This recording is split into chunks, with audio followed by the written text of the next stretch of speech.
صراط الذين أنعمت عليهم الخير المغضوب عليهم ولا الضالين آمين wajabate biye jumaye biye lahoroma donye ala batuli ani ala nyini wajabate ka do kasira ala nye haramade ni jine ani meleke ni wurudane Allah taala ya ndawde kama wajabate Allah shemasa masa mi ni kelendo flanandala masa mi fata fe bata fe dinda fe masa mi naka masa glala ma wara ni ndala masa mi na bi nyawli na kada e domi masa mi na le buna haramade ani jina ni meleke ni wurudane ka anda anga ale ala bato anga ale ala nyini ka do anga ale ala deli abele jele sebaye ala mi na mana alqur'ane kono ayodi muhammadu rasulullah ma ala mi na mana tawreta kono ayodi nabila musa ma ala mi mana jaburu kono ayodi nabila dauda ma ala mi mana lejina kono na ayodi nabila isa ma wajabati ni kuma kan ala ka masaya na ka sibaya iba o de ba kono ala kilenya ani ala doni wajibata bele jele bi ta laba mina o de ya rasulullah muhammadu ale de kira folo ale de kira laba ne ya doro yo ala ka nogoye kata maka ikata madine ala ka nogoye kata kira bayin dawro laje wajibati subhanahu wa ta'ala ala minga masaya kono na ye harama de da mi nyekise san nyekele o kele san baduro ay nyekele kele glano dɔgɔtɔrɔ to ɲɛdɔn wajabate k'a dɔn sɛbɛnfura tɛ dugukolo sanfɛ machine tɛ dugukolo sanfɛ ɲɛ ɲɛgɛ ani gundo min ɲɛ dilanli la ala kelen de b'a dɔn se masa wajabate Allahu ta'ala min kunsigi o kunsigi dengele hadamaden la ne ala da san 500 kɔnɔ jinɛ t'a dɔn mɛlɛkɛ t'a dalu wajibate k'a dɔn cɛba min ye cɛ o cɛ bɛ dugukolo sanfɛ kolo 300 i b'a sɔrɔ bi la a kumaba n'a manga pasa ye 300 ani 60 ala ka dantanfɛn don ɲɛden a kisɛ o kisɛ n y'a f'i ye ko Allahu ta'ala da san 500 an b'a ɲini ala de fɛ se masa jamana min n'a y'an bila a kɔnɔ jamana min don a ye Mali wajibate k'a dɔn jamana ye anw jɛna ni ala ka bilali an wasalen don n'a ye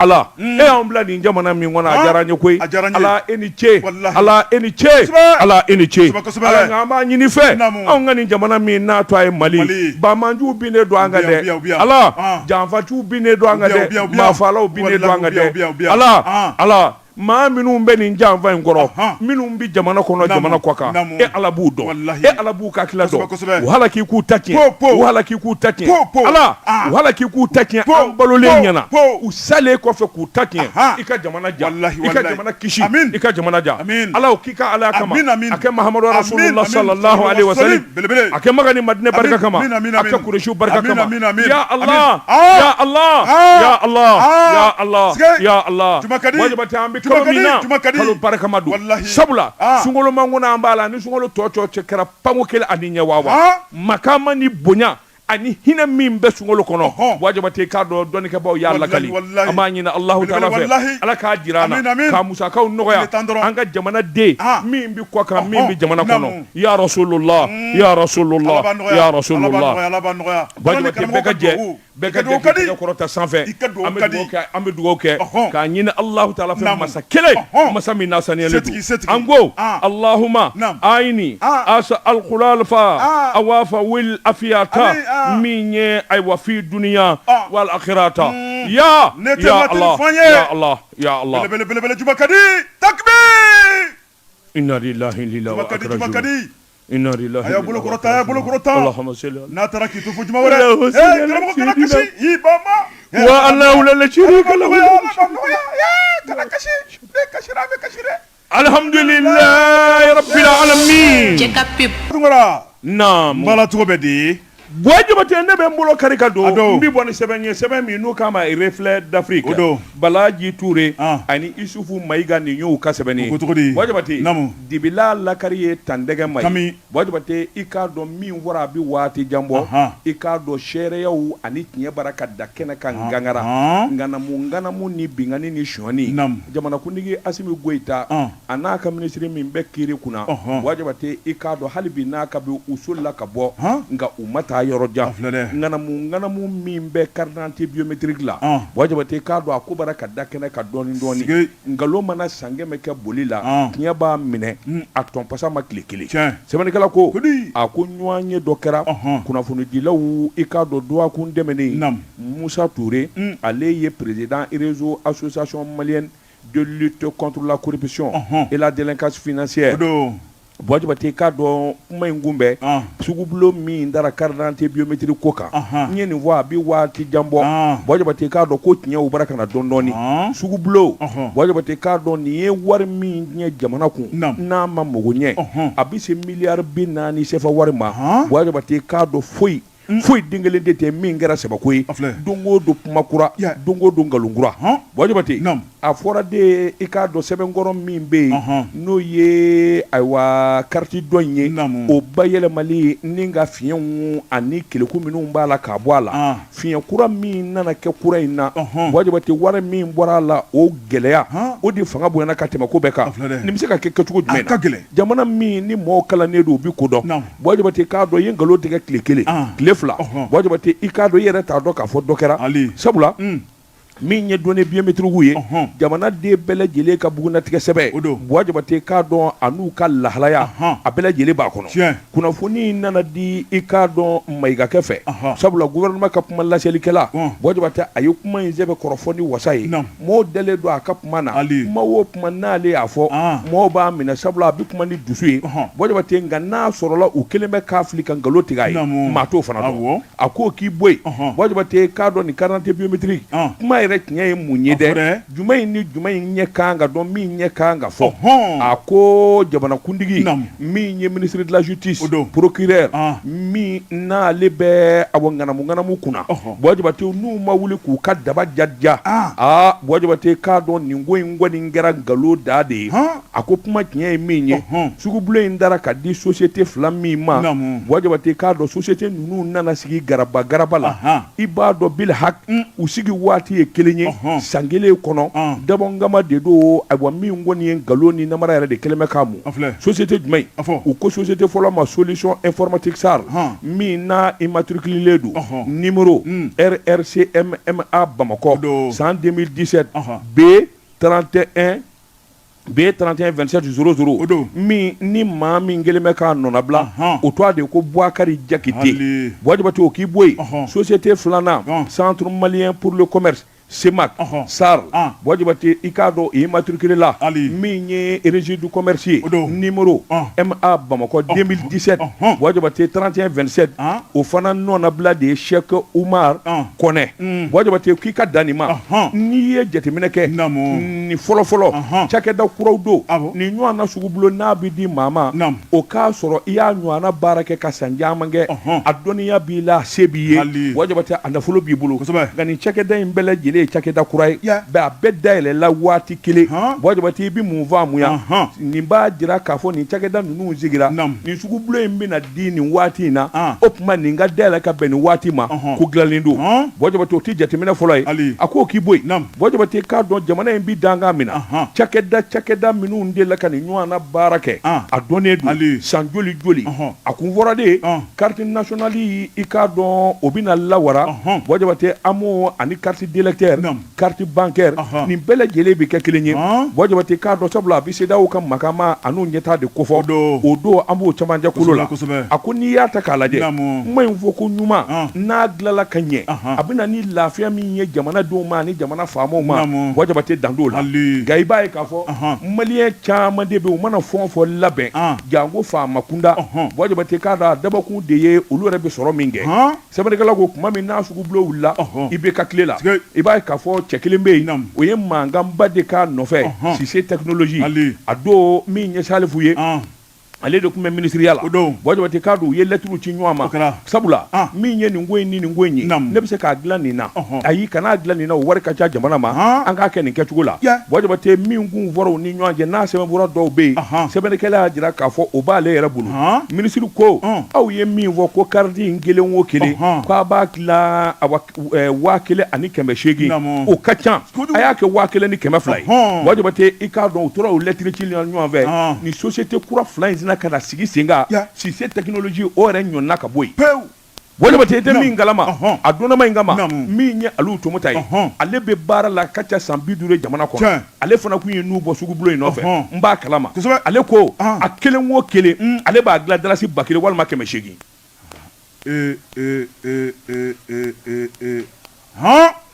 ça c'est du concret que je te dis. Non, mais ça veut dire que mais ne bi fond va fier. Bi fond va fier. I ba soro nya nya ni fa fier. Nyo sega sega mene. Nyo sega sega kosebe. Wajabate malikura malikura na fora malikura kan nyina bo wajabate nunu nde bi banamini ka boala hal na sorla asimu goita ere dade yafo hal na lere soma de yengana mungana muke wajabate ikado tege ka daka akopuma asimu mi ngono minu ni minu mbe ni ngoyi njula wajabate ni majugu yakoi ako wulika jo bolo ka jetemene ko sayna jamana famo ye ay wa haklina kurata anga done biometrique minu ni ashuane ngumbe to babu bolo asorola wajabate la yelma obina ke sababu ye kanyena boli ke wa wajabati yelma jamana do mina lafiya soro wa fiye min ba kono galoni namara min ba kono wajabati kelende uya jira mina ka foka yelma na ko bele jile ni ngubi lafiya kinyete même misali tan ni raka wajabati ne ka carte d'identité biométrique ngalo ba kono galon c'est même fura koro minu dile do asebeno do debatu ngara journaliste neta ko document assimilé fiye be wate fiye be. Ça c'est des exemples concrets. On a nous on a bakeme. Ya ilahi. Mais non, c'est pas bon. Amanyo. Na amanyo ambo fo. En sur la matama. Wajabate. C'est manikala ko. Iya mewo. Minye amoe. Kata se cardiolacterma. Nunu bele jele ka douala. Wajabate yalma shuma ko molawa. Ako flana. Wajabate abina ni gele wore. Sabula ni zema vura magla ka ba ka fese. Wajabate kado jamana vote kura. Abike kechugo jumena. Abigela. Vous devez quelque chose. Abigela de. Jalaki mumbe ali bon jamana die do be ina fo politiquement olu laba ba fo de u ya daba kama de koy wasa vote kanake ika kuma nye tiende ni ashimi ma laje to be da kunne wajaba to e kelenye nga min bi manivi ni toro wari min bora wajaba te kado wati kera ya abina fali million vla dira doma million zaba dira doma wajaba te milliard dama min bora ni ngoina sebeni kala ko afanga boyana opma mi doni na kobi 40 biométrique ko e minye wajaba te na nyere de mafosa wuli ka do ka bulu la kase ka ko mbele jile basha anye kase ka don wajaba te kado manivi ma lafia kasawu ke wajaba te jamana dombi dibila jamana dombi karante ko kashila har karante manga mingumbi soro folo wajabati ni bele jile tuna ka tamoke ni karante biométrique do la ministre na fo ay bo mo banelo katata na fo ni mami ye shoni ke ni nyo mine mbaketa e shoni bi ke fena fami nye tiede walma bi wili bali na la ilahi ate tiete torobe mo ni munye sebani anye mi nzalo ka bo reflet d'Afrique kono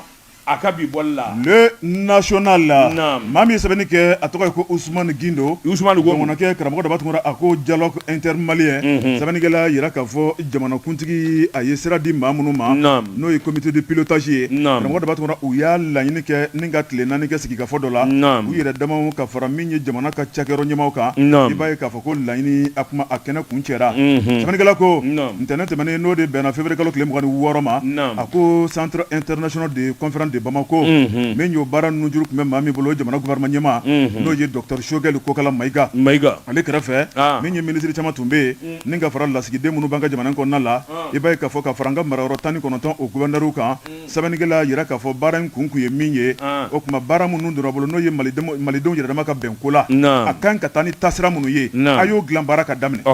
Sebenigala ko hali ni ye sogo di mamo dibila iba shifa fo aye ramo da batmo bara mun nundira bara akanga ta tablo mun na ni mami ye nugumai ibi da fale mun ko daje akara saga sugo sawo akara le sugo e fale sugo e ko da nyi ko dobbe ibi da fala buka anam ale ka salatola sebenigala ko hali ramo da batmo ba ye ka fo to korba no Ousmane Yusufu Maiga no e Pinochet ramo da batmo minni docteur Shogal ko kala Maiga ale koni akonota fo ninka ɲɛsin min ye comité de pilotage ma karamɔgɔ Dabatungura b'a ye k'a fɔ o de ye u ka baara ka kɛcogo la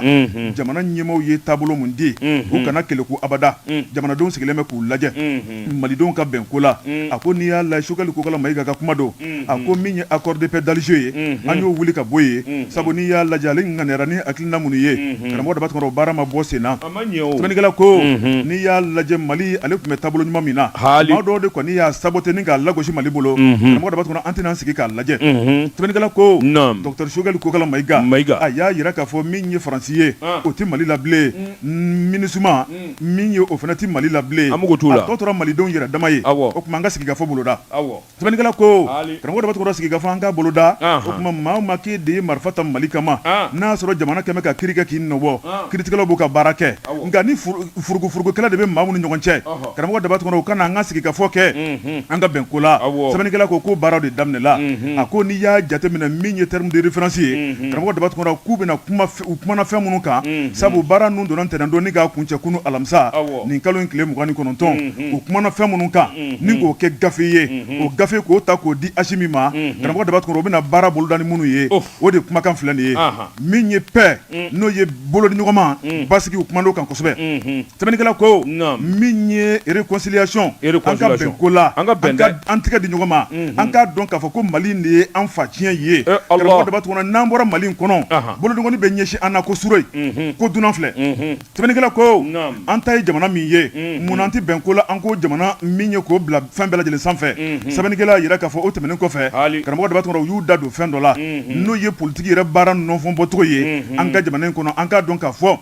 politiki baara bɛ yen sariya bɛ yen jamanadenw bɛ yen wa jamana yɛrɛ bɛ yen si kana don si gasi la sɛbɛnnikɛla ko a ko min ye nafa badabada karamɔgɔ Dabatungura min ye sɔrɔ ye a nacogo a tilacogo karamɔgɔ Dabatungura bɛɛ lajɛlen niyɔrɔ b'a la cogo min na wa min ye jamana yɛrɛ a baara minɛcogo bolo la sɛbɛnnikɛla ko an ka o fana dɔn ni k'o dɔnna kari sɛbɛnnikɛla ko a ko maa tɛmɛ ka bɔ yen n'o bɔra yen n'i y'a lajɛ karamɔgɔ Dabatungura min ye an ka jamana yɛrɛ ye k'a dɔn k'a fɔ ko lakana ko o tɛ tulonkɛ ko ye lakana bɛ se ka sabati n'akilina minnu ye u y'u da don o la sɛbɛnnikɛla ko a ko nin min kɛra gafe ye karamɔgɔ Dabatungura kan ka kɛ ni hakilina minnu ye maa jumɛn ni maa jumɛn de kan ka baara kɛ min ye baara ye u kan ka wuli ka jɔ yɔrɔ jumɛn na u kan ka taa maa jumɛn ɲininka u kan ka maa jumɛn da don nin ko in na u y'o de kɛ gafe ni k'o ta ka taa di jamanakuntigi ma o ɲɛna sɛbɛnnikɛla ko a ko malidenw k'u sigi a kan don n'a nataw la ne an bɛɛ lajɛlen karamɔgɔ Dabatungura k'u bɛna se an bɛɛ lajɛlen ma koyi ni k'an wele k'an ɲininka ne an bɛɛ sɛbɛnnikɛla ko wajibate naamu n'u y'an bɛɛ wele k'an ɲininka a ma dafa dɛ maa minnu bɛ n'u bi jamana kɔfɛ maa kalannen b'u la sebaw b'u ye wajibate a ye n sen d'olu ma ban o dɔnnen don maa minnu bɛ yen ni gɛlɛya y'u sɔrɔ jamana kɔnɔ n'u taara kɔ kan wajibate i k'a dɔn Pinochet maa hakilima don a ka nin bɛɛ wele i ka kuma in ye tiɲɛ ye ni jalaki bɛ min da kan kuma in ye tiɲɛ wulibali don ni min da ye jalaki ye wajibate i k'a dɔn u ka jalaki bolo kan ni min bɛ yen n'a sɔrɔla fiɲɛ de don walima faamubaliya la wajibate o kana jamana kɔnɔ maa si tɛ sariya sanfɛ a ka ca kojugu a ka ca dɔw ta ye jatigɛ ye maa dɔw bɛ yen wajibate dɔnniyaba de b'u la nka Ala ni gɛlɛya fɛ u ye jamana in bila u jatigɛra u y'a bila Mamadu Igor Jara premier ministre kɔrɔ in tɔgɔ di fulakɛ Bubu Sisew wajibate k'a dɔn babalibaw u ka ca diɲɛ dɔnniya de bɛ ninnu u bɛ dɔnni kɛ minnu bɛ yen u bɛ dɔnni kɛ dɛ nka dɔnniya bɛ ninnu na u ye jamana mara n'a farala kan ni ninnu nana fara an kan a tɛ dɔ fara ko kan wa jamanadenw don n'u ɲininkara e ye nin fiɲɛ in kɛ nin yeri nɔ na wa i bɛ ɲangi baara kɛ nin baara in kɛ nin baara kɛ an mago t'u la wa nafolotigiw bɛ yen i ka kuma ye tiɲɛ ye Amadu Bayiba Kuma ninnu milliardaires don jamana wɛrɛw fana bɛ jamana kɔfɛ mais ninnu kana ka fara an kan a bɛ mun tiɲɛ tɛ foyi tiɲɛ n'an ko réconciliation nin bɛɛ de b'a la karamɔgɔ Dabatungura nin bɛɛ de b'a kɔnɔ sɛbɛnnikɛla ko a ko n'i y'a lajɛ min ye don n'a nataw ye o tuma bɛɛ lajɛlen k'i sigi a kan sabu Maliko de wulila a ko min ye maa minnu yɛrɛ marifa ta karamɔgɔ Dabatungura b'a ye k'a fɔ n'a yɛrɛ k'a fɔ ko yafa bɛ k'i ma o tuma ko marifa bila i kana an ka Maliko kuma fɔ sabu ko Mali ale de b'an bɛɛ lajɛlen sanfɛ kunnafoni fila nin ye an ye min bɔ le national kɔnɔ Ousmane Gindo ale ka sɛbɛnni don kuma ɲɛna cɛ ka pub k'a ka feerefɛnw lakodɔn nɛgɛ kanɲɛ 12 sera Bamako k'a fɔ jiginɛw ka bonyamasegi bɛ aw ye cɛ ka pub karamɔgɔ Dabatungura n bala cogo bɛ di Bojabate misi pasa ka daburu sama o t'a sogo kisi duni ma Bojabate n bɛ n bolo kari ka don ni ka bɔ ni sɛbɛn ye sɛbɛn min n'u k'a ma leli maa min ye nin sɛbɛn rédaction Bojabate i k'a dɔn EDMSA énergie kunkanko Bojabate a taara ka fɔ dan gɛlɛya ni gɛlɛya min n'a y'o se jamanadenw ma o dɔnnen don jamana faamaw yɛrɛ kamana gannen don Bojabate k'a dɔn énergie tiɲɛ don an dusu bi bɔ sabula an bi dibi la o ka kan Bojabate nka ni maa min ye EDM ko jateminɛ fasiriba ka fɔ la Bojabate k'a dɔn énergie ko gɛlɛya a ma daminɛ bi kabini indépendance tara fo ka se bi ma faamaw faama nana bɛɛ b'a a baara kɛ de haraba cɔ n kana kungo sɔrɔ na n ka nin baara nin kɛ waasa i k'a dɔn awa kura kana tigɛ jamana don o kana dimi kɔrɔ Bojabate bɛɛ b'i tani kɛ ten ka taa ten sɛbɛnnikɛla ko Bojabate k'a dɔn i mana kɛ ten a bi tondon ɲɔgɔn kan waati dɔ bi se gɛlɛya yɛrɛ bi wuli sa ka jɔ kangala i b'a dilan ten o solution tɛ tuguni n'a sɔrɔla EDMSA Bojabate k'a dɔn san joli gɛlɛya in dalen don ɲɔgɔn kan tiɲɛ don maa bɛ yen minnu fana kɛra sababu ye ka dankari k'a la n'o y'a baarakɛlaw ye n'o ye jamana kadiri ani faamaw olu kɛra sababu ye k'a tɔni daji Bojabate i k'a dɔn EDMSA cɛmancɛ fanga bɛ wuli ka jɔ ni cɛsiri min na waasa a ɲɛ ka se ka sɔrɔ Bojabate jamanadenw kɔrɔtɔlen don min b'o ban o de ye ɲɛfɔli a ko sabula énergie minɛn ni minɛn minnu bɛ kɛ sababu ye Bojabate k'a dɔn ka kura di u kɔrɔla o ye kɔrɔ da ye Bojabate hadamaden cayara ka tɛmɛ kɔrɔlen kan Bojabate k'a dɔn diɲɛ dɔnniya kuraw o de bɛ kɛ sababu ye i k'a dɔn kuranko ka sabati n'a dun fɔra kuranko an b'o waati kɔnɔ Bojabate o tɛ sini ni sinikɛnɛ sɛbɛnnikɛla ko mun ni mun de bɛ kɛ joona min bɛ se k'a to jamanadenw u bɛ hakili ɲuman dɔrɔn n'u bɛ lafiya a ko nka min kɔni ye an ka fura ɲinan na waati ni kunkurunin o tɛ fɛn ɲɛ Bojabate i k'a dɔn fɔlɔfɔlɔ nin ɲɔgɔn n'a cakɛdaba n'a fanga ka bon ni sɔrɔba b'a la a wari bɔta ka ca Bojabate n'a bɛ jamana ka bolo kan a k'i kana siga min ye foroba baarakɛlaw ye u b'a k'u sago n'u dungɔ ye n'a sɔrɔla énergie du Mali a fura yɛrɛ de ye k'a kɛ kɛnyɛrɛ ye n'a sɔrɔla o de y'a fura ye wa a bɛ taa laban o de la dɛ Bojabate a ko sabula n'i ye EDM ta k'a lajɛ Bojabate n'a sɔrɔla i k'a dɔn foroba ta tɛ fo maa dɔw de faralen ɲuman kɛ olu ka nafolo b'a la olu de b'a baara kɛ cɛ o cɛ dɔrɔmɛ don a na Bojabate u bɛ ɲinkisɛ nkalon kan u b'i da kɔnɔ a ko énergie yalima a laban jamana faamaw tɛna jateminɛ kɛ ni k'a kɛ privé ye wa Bojabate n'a kɛra privé fanga de bɛ ayiwa jamana de b'a jira ayiwa anw bɛna an bolo bɔ nin na waasa jamanadenw ka lafiya nka sɔngɔ bɛ kɛ nin ye kelen Bojabate jamanadenw bɛ nin sɔrɔ u bɛ nin sɔrɔ fila jamanadenw bɛ lafiya nin sira fɛ u bɛ lafiya nin sira fɛ ni min sɔnna k'a ta u k'a kan Bojabate o de bɛ kɛ baara dafalen ye o de bɛ kɛ baara ɲuman ye nka k'a to foroba cakɛda in na Bojabate jamana yɛrɛ sɛgɛnna kɔrɔ kosɛbɛ san o san don o don u bɛ taa taji san yɔrɔ dɔ la Bojabate mɔgɔw bɛ na ni taji ye u bɛ sɔngɔ bin Bojabate waasa malidenw ka lafiya a ko nin bɛɛ lajɛlen y'a damata gɛlɛya ye an tɛ tiɲɛ fɔ ɲɔgɔn ye Bojabate énergie gɛlɛya a ko i k'a dɔn bila ko tɛ dɛ kuranko gɛlɛya bila ko tɛ dɛ Bojabate k'a dɔn a tiɲɛ waati yɛrɛ de bɛnna camancɛ fanga in ma Bojabate a gɛlɛya bɛnna olu ma an ka tiɲɛ fɔ ɲɔgɔn ye ni fura wɛrɛ ma ɲin'a la Bojabate n'u m'u nin bɔ a la k'a ta k'a di kɛnyɛrɛyew ma Bojabate k'a dɔn lafiya bɔda a bɛ gɛlɛya kosɛbɛ nin kun ye sɛbɛn ye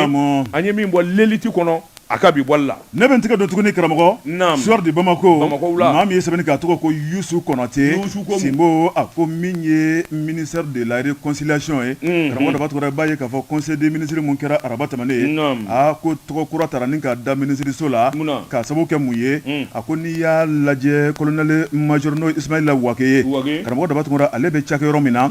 an ko a ma ministère de la réconciliation nationale ye karamɔgɔ daba tɔgɔ i b'a ye k'a fɔ sigikafɔ min bɛ senna nin waati la n'a dun ma k'a fɔ ko jamana ye hakilina kura ta karamɔgɔ daba tɔgɔ u y'a lajɛ sa ni ka tɔgɔ wɛrɛ da la sɛbɛnnikɛla ko a ko ministère de la réconciliation de la paix et de la cohésion nationale chargé de l'accord pour la paix et la réconciliation nationale a ko n'i y'a lajɛ tɔgɔ in tun ka jan nka laɲini tun ye fɛn min ye karamɔgɔ daba tɔgɔ o ye mun ye maa minnu tun ye marifa ta jamana kama ni sigikafɔ kɛra ni k'an bɛn ko la ni ka tɛgɛ nɔ bila kɛ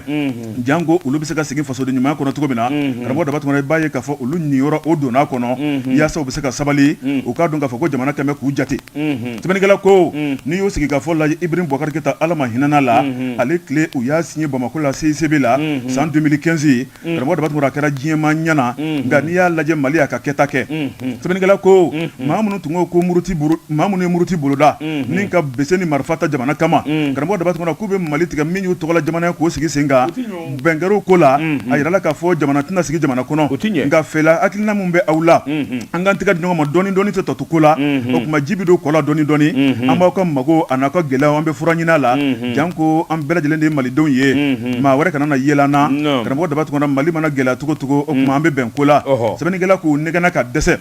nafolo taara ka d'u ma u donna foroba baara la fɛn o fɛn kan ka kɛ maaninfin ye lajɛli kɔnɔ Mali gouvernement a y'a ta ni k'a ɲɛsin ni rebelles ma o kɛra ni an tɛna an sogo donni ka d'u ma an y'an se kɛ o kɛra dɛrɛ fo ni maa min ko k'i bɛ jalaki fu de ta ka bila Mali gouvernement kan wallahi an y'an se kɛ Jabate kɔrɔnfɛla dɛmɛ min kun bɛ ta k'u sɛgɛrɛ san o san n'i ye Mali région bɛɛ fara ɲɔgɔn kan Nord Kidali bɛ dɛmɛ min sɔrɔ olu kun t'a sɔrɔ maa si t'a sɔrɔ an siranna ka siran ka jɔrɔ ka jɔrɔ n yɛrɛ fa ka d'u ma nin kelen don wallahi a kelen don ni ne y'a kɛcogo ye koyi sɛbɛnnikɛla ko karamɔgɔ Dabatuma i b'a ye k'a fɔ min ye accord de paix ye u y'a bɔ a ma janvier kalo tile 25 min ye san 2024 ye i b'a ye k'a fɔ k'a jira k'a fɔ accord de paix ko a kuma kana wuli jamana kɔnɔ fo diɲɛ wuli don ni maa min y'a fɔ bolokurun bɛ don i da la min ye accord ye k'a ci k'a da kolon ci karamɔgɔ Dabatuma maa minnu tun bɛ accord la u k'a dɔn k'a fɔ ko yɛlɛma kura donna ko la min kɔni ye comité de pilotage intermalien ye karamɔgɔ Dabatuma o jalaku o de baara bɛna bila sen kan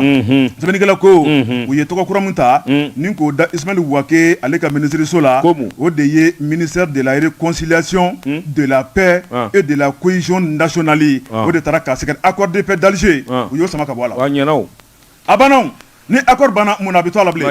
sɛbɛnnikɛla ko min ye accord ko ye karamɔgɔ Dabatuma o su donna o tɛ wuli bilen a ko min ye colonel major Ousmane Ouaké karamɔgɔ Dabatuma b'a ye k'a fɔ sigikafɔ baara mun bɛ sen na wa ale yɛrɛ fana jɔyɔrɔ ka bɔ a la kosɛbɛ karamɔgɔ Dabatuma waati bɛɛ lajɛlen kɔnɔ a bɛ ka malidenw wele maa kana sɔn abada nin kɛnɛ ka fɔ maa kɔ karamɔgɔ Dabatuma min ye jamana ko ye a Mali ka di n'i y'i sigi ka jamana in lajɛ karamɔgɔ Dabatuma k'a ye k'a fɔ gɛlɛya mun kun dada bɛ ɲɔgɔn kan Ala nana kɛ gɛlɛya kɔnɔ a bɛ ka dɔgɔya dɔɔni dɔɔni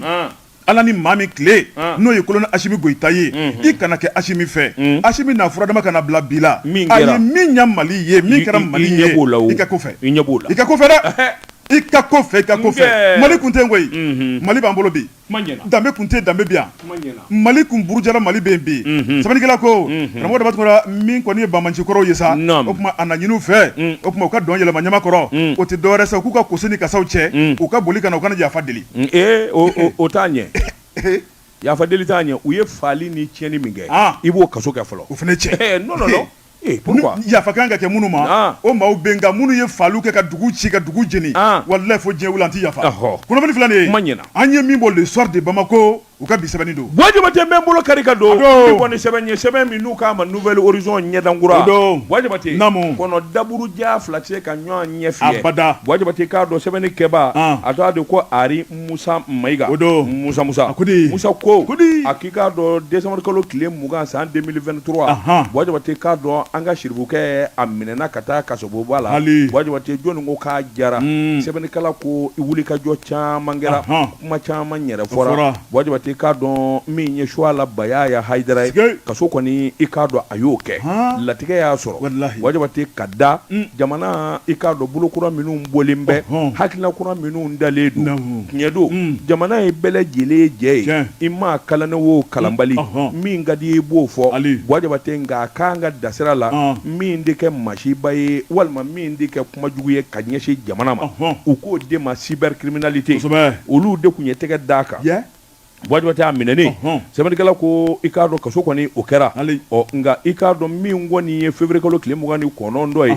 Jabate i k'a dɔn min ye siribukɛ ye a ka kalandenw a nisɔnmaa bɛɛ lajɛlen nisɔndiyara sabula sariyatigiw ye kuma min fɔ n y'o de f'i ye n ko tubabukan kuma duman fɛn kelen don n'i taara sariyatigiw fɛ yen walima polisi la n'u k'i ma furu kan o ɲɔgɔnna tubabukan duman de ni k'i ma furu kan tubabukan duman denw bɔ o ka di miliyari ye u ye furu kan fɔ a ma Bwajabate ka do ko Shuala Baya Haidara wa Fulkan bwajabate ka do oro be dangoroba yi ko so kasa o ngani awasharatu feta ka laje sebene kala ko ikado bengera kadi ko mi ma liberté provisoire ibibla bwajabate ka do blali u yake kada femi vanaka a jongwala shiruke a farganedu bwajabate ka do bana ko ni u ya sebe koro dese sabla ayera ko mi dokotoro sodo la hanno ya soro gardu baraka koloshi o ngami ngoni liberté provisoire a kata so bwajabate kata furakeli ke ningu kase ka lafiya sebene kala ko may ngoni wo ikado shirifu anu ka kalandiw bele jile ni so jara kosobe ni ngorofo ina ayere dogo ke dobi Shuala Baya Haidara a dogo ke dobi wajabati kadu kumana o ko jongwala shiruke ere ko kati kuma min Shuala Baya Haidara wajabati nanga mako zulfaka ako min ngoni ye farkulo ye o mugo be lafiya la sabla dogotoro furawu ni dogotoro seben olu koni ye anyini akal lafiya ko sobe o ni ngoni mina ke sababu nyumanye kalande minu nu be ay wa hizbu arrahmanna wajabati kadu ka dogo chamange anika wele ala deli chamange mimi se ka to angara mo ga bi lafiya chugo mina ni munye sebani anye mi bon nouvelle horizon kono nyedangura karamo de batura angata anga nya asama ka boala anga nanya sama me juma mi sisa anga tezara premier mi nan klalo la dun te sans chaud abana Jeka pub kaka frefan la kodon Kodimente ba karamoko de batungora mbala tuko bedi wajibate mbi boni sebe mi nuka ma le pusu bolongwani nguma asantani shegini ya abisebe mi ye ba chemoko trawre chokoroba ikado ale de be sebe vura nkokoro ngam mi nye ni sebe atwa de ko zawo amede bamba nga furo ben zebela wajibate o kanga do wuli ka joni chesiri wa misenu ni abajiri jukuru kango don minye direction régionale des douanes district de Bamako wajibate ikado minye ne du fait milliard bi wolovla wajibate milliard bi wolovla en 2024 u ko faranyuanga aduni na bonya tara ikado directeur général des douanes fait ka dama minguna o ye colonel major Diagli Jakite ale de directeur régional des douanes Bamako kafo kono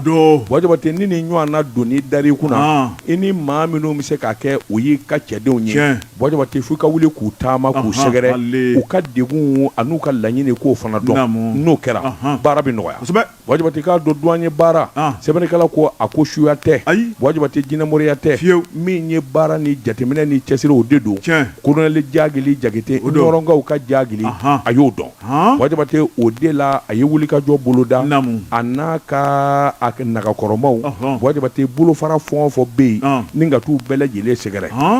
ako min ye DG no ye général de douane Amadou Konate simbo ikado bonya min dile do ama akeleme ko kla ikado ani barakala to ni nyanje min ye recette wajabate katase ikado kerefe meru kereli ni bele jele de bi nyon dafa ikado douane o ka bara ini munumunu salo o be ke sababu ye koma ni nyema u ka nywando wajabate o de la février kalo labaina colonel major Diagli Jakite na ka délégation u yu kunda bureau principal spécial ka aéroport du Mali wajabate u ko rami ma parquet poste ka teme bureau principal 205 no bi falaje bureau 200 Bamako fer o bi Kurufina kuli posto o bi gare ferroviaire la brigade mobile d'intervention BMI wajabate ani direction régionale section recherche no bi falaje u yeni bela jele kulungolo wajabate ka don awadorete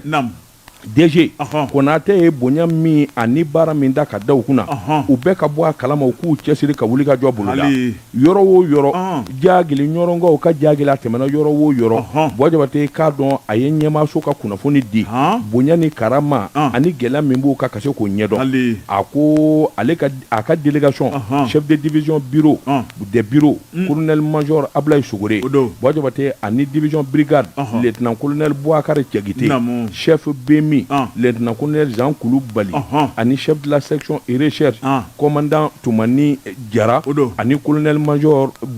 Diagli Jakite yɛrɛ wajabati k'a don y'u kunda yɔrɔw kan kasi ka fɔ ka kuma gɛlɛya jumɛn b'aw kan a b'a fɛ baara ka ta hakilina jumɛn na a ko bureau principal wajabati k'a dɔn olu ye wulikajɔ nisɔndiya min kɛ dɔ bɛ fara a kan ka sababu kɛ a dalen don a la cɛden minnu bɛ yen wajabati k'a dɔn hali n'o y'a sɔrɔ gɛlɛya misɛnninw bɛɛ sabula minɛnko gɛlɛya bɛɛ wajabati o n'a ta bɛɛ wajabati k'a dɔn dɔ bɛ fara baara kan o tɛmɛnen kɔfɛ doni fana dɔ bɛ fara a kan u ni min ka kan wajabati o fana ɲɛ bɛ dɔn min ye chef de bureau des douanes aéroport du Mali lieutenant colonel Massour Koulibaly wajabati k'a dɔn o y'a ka cakɛda ɲɛfɔ min bi kɛ u bi wulikajɔ minnu kɛ baara tilalen don cogo min na a da donna na lieutenant colonel Massour Koulibaly a y'a jira doni min dalen don kun n'u ye wari wajabati o sɔrɔli tɛ ko gɛlɛn ye nka min kɔni ye jateminɛw ni hakilinaw ye fo bɛɛ lajɛlen de ka jedi miliyari 21 san 2019 san tɛmɛnenw na wajabati fo miliyari 42 san 2022 la wajabati a ko nin bɛɛ lajɛlen ye ɲɛtaa de ye sabula hakilina kuraw faama kura nana n'o ye ɲɛtaw sabatira fo miliyari 34 wajabati a ko nin bɛɛ lajɛlen a damata maana ye min kɔni ye kura ye o de bɛna fara kan sabula wulikajɔw nana boloda wajabati ka tanuni kɛ chef d'escale adjoint chef d'escale wajabati k'a dɔn équipe fɛn o fɛn bɛ yen ani awa douanier fɛn o fɛn bɛ yen Mansour Koulibaly a da donna a kelen o kelen ka wulikajɔ ni jateminɛw na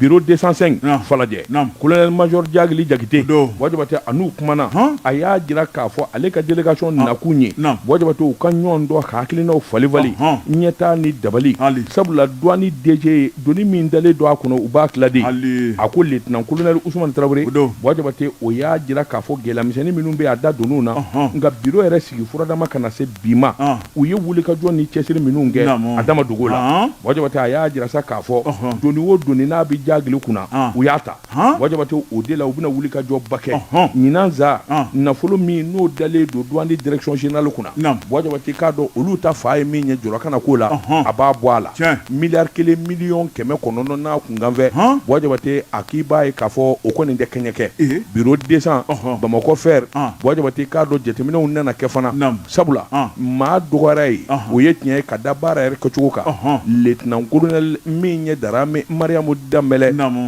lieutenant colonel Darame Mariamu Dambɛlɛ o n'a ka équipe wajabati u y'a jira k'a fɔ min ni min fɔlen don a t'u kɛɲɛ koyi u bɛn'u seko bɛɛ lajɛlen kɛ miliyari 6 in kɔni i k'a dɔn k'a ɲini ka di k'a sababu kɛ mun ye fɔlɔfɔlɔ wajabati i k'a dɔn wari min kun bɛ sɔrɔ o dɔgɔyara caman farala a kan ka bɔ yen wajabati i k'a dɔn ayiwa min ye parquet poste koli poste colonel major Diagli Jakite a n'a jɛɲɔgɔnw wajabati u ye yen fana salo o kuma kelen ani wulikajɔ ni jateminɛ i k'a dɔn gɛlɛya minnu bɛ yen da ser'o ma n'o bɔra yen wajabati k'a dɔn brigade mobile d'intervention BMI Bamakɔ yan wajabati k'a dɔn u y'o fana salo ka wulikajɔ boloda ka ɲɔgɔnyew kɛ min ye ayiwa chef BMI lieutenant colonel Jean Koulibaly a y'a jira k'a fɔ BMI ka wulikajɔ ye kelen wajabati kɛrɛfɛmɛru kɛlɛli ni ka laban tuguni wajabati k'a dɔn ŋanamuŋanamumaw k'olu sɛbɛkɔrɔ gɛn ka taa tɛgɛ da u kan o de bɛ kɛ sababu ye u ye sonyani ni gɛlɛya min don ka jamanaw sɛgɛrɛ o wari bɛɛ lajɛlen ka sara a ko wulikajɔw la wajabati k'a dɔn u ye hakilina ɲuman caman sɔrɔ u ye baara ɲuman kɛ sabula ka se février kalo tile 28 ma ale ka équipe wajabati k'a dɔn affaire 62 min kun kan ka ɲɛnabɔ o ɲɛnabɔra wajabati wari min sɔrɔ olu la miliyɔn 61 n'a kunkanfɛ a k'o t'a bɛɛ ye wajabati k'a dɔn awa kalo kalo min kɔni ye miliyɔn 20 n'a kunkanfɛ wajabati i k'a dɔn olu b'u tɛgɛ da u kan ka bila waganden kɔnɔ o ni fana i k'a dɔn k'an ka wulikajɔ min boloda ka ɲɛsin jamana yɛrɛ ka sɔrɔ jidili ma wajabati o n'o tɛ kelen a ko n'i y'a ta k'a lajɛ min ye BMI FR 167 wajabati k'a dɔn min kɔni wulikajɔ ni jateminɛ o taara wolo miliyɔn 118 na min kɔni kɛra sɔrɔ ye ka ɲɛsin jamana ma san 2024 daminɛ in na a ko janvier kana bila bi la o ti suna wajibate k'a dɔn sabula min ni min wale don sɔrɔ ni sɔrɔ min kan ka ɲɛnabɔ wajibate olu b'u seko bɛɛ kɛ min ye wulikajɔ ye section recherche colonel major Jagili Jagite a n'a ka délégation u taar'u ɲɛda yen fana kan wajibate k'a dɔn commandant Tumani Jara ani BMI section recherche a y'a jira k'a fɔ cɛ 17 de b'ale bolo wajibate k'a dɔn a wulikajɔ n'a cɛsiri a makaama bɛɛ lajɛlen dafalen bɛɛ gɛlɛyamisɛnnin minnu bɛ u n'o fɔ ɲɔgɔn ye taali ɲɛfɛ Jagili y'a jira sa k'a fɔ a nisɔndiyara ɲɔrɔnkaw ka Jagili ale nisɔndiyara doni min dalen don ka da douaniers kunna n'o ye jamana bɔli ye nɔgɔ la u b'a kɛ ka se a dan na wajibate k'a dɔn ayiwa Amadu Konatɛ doni min dalen don a kunna u b'a y'u doni na fo ɲugo ɲuman sabula wari bi bɔ yɔrɔ o yɔrɔ wajibate kɛrɛfɛnbɛru kɛlɛli u n'o fana kɛ nin kun ye sɛbɛn ye an ye min bɔ le pouce kɔnɔ bolongɔninkunba info matin sɔgɔmada la kunnafoni sɛbɛnnikɛla ye Modibo Kone ye karamɔgɔ Dabatungura a ko min ye IEM ye karamɔgɔ Dabatungura e ko a sɛbɛkuru kelen don k'a dulon nin waati la sɛbɛnnikɛla y'a jira k'a fɔ n'i y'a lajɛ association des élèves étudiants du Mali karamɔgɔ Dabatungura IEM sigikun tɛ dɔwɛrɛ ye min ye ekɔlidenw ye gɛlɛya min b'o kan karamɔgɔ Dabatungura gɛlɛya bɛ se ka ta u ka ɲɛta baaraw kɛnɛw bɛ se ka dayɛlɛ nka sɛbɛnnikɛla ko n'i y'a lajɛ IEM sigira kunkilenna mun na ayiwa ko bi tile la an y'a yɛlɛmani k'a kɛ yɛrɛsagokɛ ye karamɔgɔ Dabatungura b'a ye k'a fɔ k'a kɛ kɛlɛkɛyɔrɔ ye min ye an ka universitéw ye sɛbɛnnikɛla yira k'a fɔ marifa ni muru lakɔliden min t'an bɛ dɔnniya ɲini la mun bɛ taa marifa sɔrɔ i kun a na kɛ ni hakilina wɛrɛ b'i la sɛbɛnnikɛla ko nin min ɲini gulonni ma sɔrɔ dɔwɛrɛ fɛ araba tɛmɛnen n'o bɛnna kunna sini an kɔrɔ février kalo tile 28 karamɔgɔ Dabatungura min ye Badalabugu kulu sanfɛ i b'a ye k'a fɔ min ye IEM cɛbaw ka ɲɔgɔn sɔrɔ kɔnɔ karamɔgɔ Dabatungura filɛ nin ka karaw kɛ ɲɔgɔn na i b'a fɔ k'u sigilen bɛ ka ɲɔgɔn makɔnɔ bese bɛ dɔ kun muru bɛ dɔ kun a ko in kɛmɛ min tigɛ ka teli ni min ye u sina ka kisɛ kɛ dɔ la ten sɛbɛnnikɛla ko a kɛra dɔw yɛrɛ kɔnɔ k'olu sigilen bɛ ka film la télé la kisɛ kɛra min na u sina k'i yara ten sɛbɛnnikɛla ko karamɔgɔ Dabatungura u y'a cɛ ni ka taa n'a ye Labitani marifa min kɛra la o kɛra sababu ye ni ka a bila lahara a ko n'i y'a lajɛ min ye o kɛcogo juguya ye karamɔgɔ Dabatungura ministre 2 kalanko la Mali kɔnɔ n'o ye ministère de l'enseignement supérieur ale ni ministère de l'éducation nationale u jɛra ni ka ɲɔgɔn ye a nɔgɔni fɛ joona joona ni ka communiqué kɛ communiqué in a kɔnɔ kuma bɛ min fɔ o de ye min ye IEM ye a bɛ ka baara min kɛ Mali kalanko la o kuma k'a gulonnen bɛ nin waati la fo ka taa bila u ɲɛna waati la sɛbɛnnikɛla ko cɛ muso maa min mana IEM ko kuma b'i da kɔnɔ sariya b'a ka baara kɛ ni maa min yera IEM ko démarche la n'i yera IEM kuma fɔli le da kɔnɔ lakɔliso la duguma kalanso fara sanfɛ kalanso kan karamɔgɔ Dabatungura i bɛ minɛ k'i di sariya tigilamɔgɔw ma sɛbɛnnikɛla ko a ko maa min fatura min ye ministre 2 u ye duwawu ta ni ko a sɛgɛrɛ karamɔgɔ Dabatungura Ala k'a dayɔrɔ suma min ye a somaw ye ni ka duwawu don ta ni k'u sɛgɛrɛ karamɔgɔ Dabatungura b'a ye k'a fɔ an ka finitigilakaw yamaruya ta bɛ k'a d'u ma u k'a lajɛ IEM a bɛ tɛmɛ yɔrɔ yɔrɔ fɛ karamɔgɔ Dabatungura ni k'a bɛɛ lajɛlen lara wuli k'a lajɛ sabu de la ka taa kulu sanfɛ min bɔra o ma dogo maa la sɛbɛnnikɛla ko min ye mɔmɔli min kɛra campus la kulu sanfɛ muru marifa bese jele kalan min ye dɔnniya sɔrɔ yɔrɔ ye mun bɛ taa nin ye i b'a fɔ ko rébellion sɛbɛnnikɛla ko n'a dun ma k'a fɔ ko IEM gulonnen don maa dɔw yɛrɛ kɔni ko minnu dusu tɔrɔla nin ko in na karamɔgɔ Dabatungura k'a kana dan suspension mɔ dɛ ko ka IEM dusu k'a ko ban pewu i n'a fɔ u bɛ ka parti dɔw ka ko ban cogo min na ko ka IEM ko ban Mali kɔnɔ o de ka ca bi maa minnu fɛla k'o ye ka tɛmɛ IEM ka to nina Mali kɔnɔ nka min ye ministre 2 ye karamɔgɔ Dabatungura o bɛ ka baara kɛ ni hakili ye IEM kɔni gulonnen bɛ nin waati la a n'a segin kɔfɛ k'a ka baara kɛ wa walima IEM ko na ban pewu Mali kɔnɔ wa o na dɔn don n'a nataw la kunnafoni filɛ nin ye an ye min bɔ info matin kɔnɔ u ka bi bɔli don